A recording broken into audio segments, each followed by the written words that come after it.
আমার সহযোদ্ধা বোনেরা এবং আজকে সম্মানিত সভাপতি,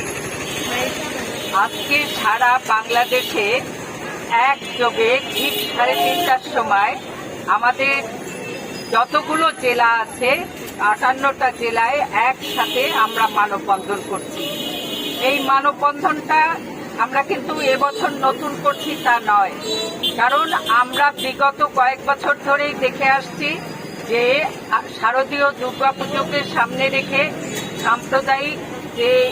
সম্প্রীতি সেটা নষ্ট করার এক ধরনের পায়তারা চলে। এবারকার ভিন্ন প্রেক্ষাপটে আমরা মনে করি যে বাংলাদেশ ৭১-এর যে মুক্তিযুদ্ধ,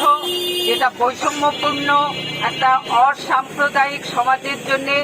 যে অসাম্প্রদায়িক নারী পুরুষের সমতাপূর্ণ সমাজের জন্য আমরা বাংলাদেশ